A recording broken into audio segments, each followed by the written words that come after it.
Hey guys, so I promised a video, and here is that video, even though it took me well into the night to record it. So I only got a few questions, and I'm just gonna answer those pretty quickly, because, they're pretty simple questions. I don't really have to demonstrate that much. So here we go. My first question is from Anonymous, and they ask, is it okay to just do mostly sigils? I want to do spells and all that stuff, but sigils make more sense to me. Also, do you know any ways to cleanse an area with just salt? So for the first part of that question about sigils, it's definitely okay to do mostly sigils. I know a lot of witches prefer to work with sigils over spells or chants or blessing jars, that kind of thing. Personally, I don't do sigils as much as I do those other things. I do have a couple, and I know that one of the most challenging parts of it can be like just trying to come up with what to draw and what to assign that energy to. So a lot of the time I like to bring numerology into it. I like to use the number 6 if it has to do with protection. And I do that for almost all of my sigils.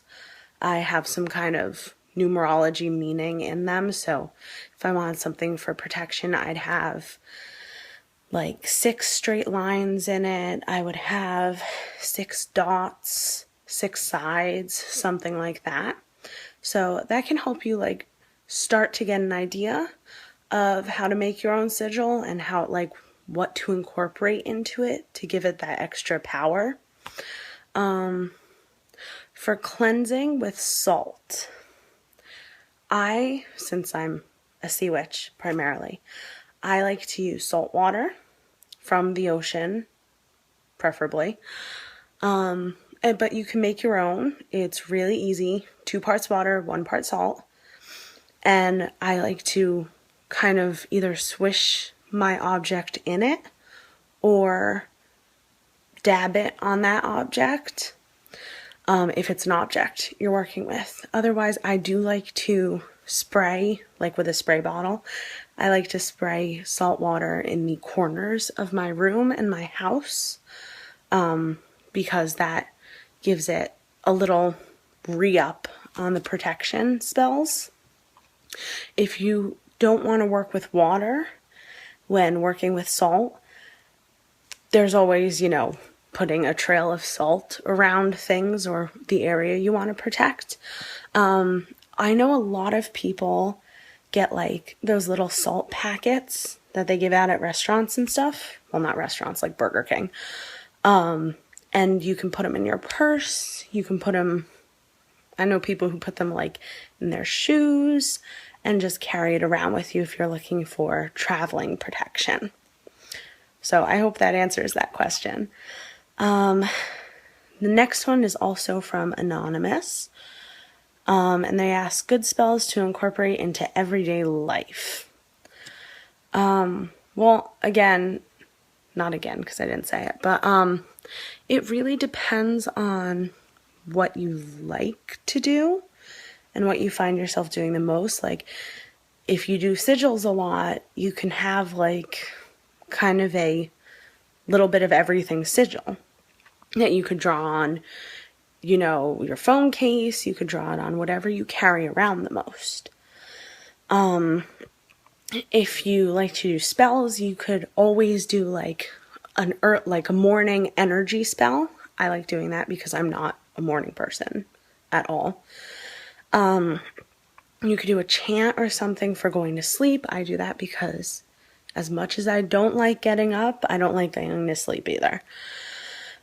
So you can do those kinds of things. You can always put sigils in your food, which I know sounds a little weird, but you can always, with like your fork or whatever, you can draw a little sigil in your food. You can bake it. I know I've seen a lot of people talking about like baking sigils into pie crusts and stuff like that. You can always do that. It's very simple and easy to do. And I think a lot of the things that we like do every day are spells, even though we might not see them that way. They can be like, you know, just a little ritual you do every day, even like your drive to work or school. You kind of like think about the same things when you see the same places. And that's kind of like, it goes into your memory, and that affects your mood and your emotions for the day. So you can always try to associate good things with the landmarks you see on your way to work or school or whatever. And that will just help elevate your energy for the day. So those are really like I don't have any specific spells that are good for everyday use, but just those little tips that are kind of good. Another anonymous, what kind of things do you need for an altar? I've answered this question before, but I get it a lot. And people seem to be very unsure, like what's allowed in an altar. And the simple answer is anything you want. Like, you can put in stones that feel magical to you. You can put in candles, lots of candles. I have tons of candles. I have a little sculpture that my boyfriend gave me of a mermaid. I have seashells everywhere. Salt water, sand. I have some rocks.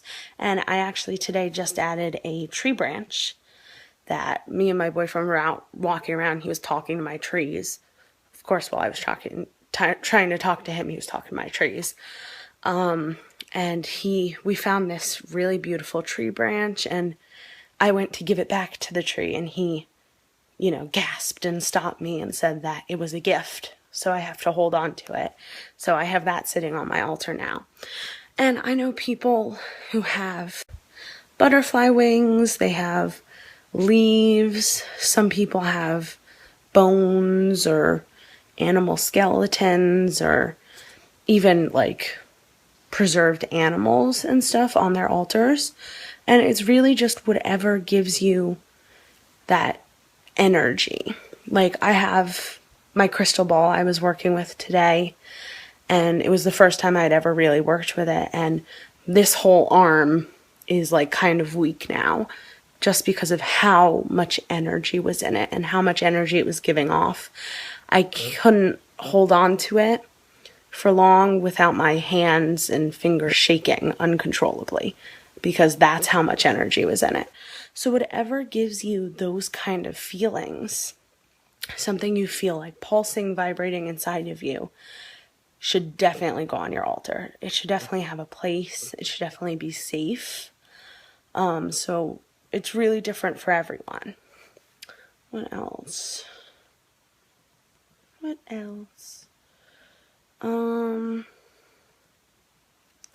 Okay. Someone says, I'm sorry, I don't know how to pronounce your URL, but I will put it in the description. They say, I am new with sigil magic. Can you show me how I can make my own sigil symbol? So this is kind of like the other one I answered at the beginning of the video, right?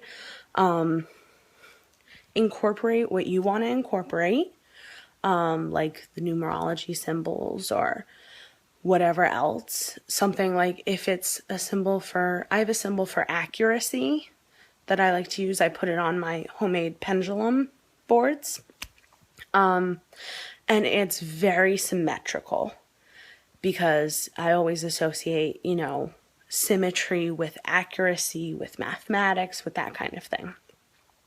So whatever in your mind associates the drawing with the intended goal is always something good to put into your sigil making. But also make sure it's something easy to draw, because you really don't want to be stressing over drawing your own sigil. And I know I'm no artist. I can't draw very well. So it's always something very simple and it works just as well. So I hope that answered the question again. If it didn't, definitely message me. Let me know what else you want to know about it so I could be more specific. Never be afraid to ask questions because that would be ridiculous. We would all be very, very stupid. So that's all I have in my ask box right now. For this video, I will definitely do a video another time. Hopefully my boyfriend will be in the video too, so he can answer questions about his relationships with the trees, because I know a lot of you want to know about that. So I will talk to you guys in the next video and on the blog every day, all the time. I am here. Bye.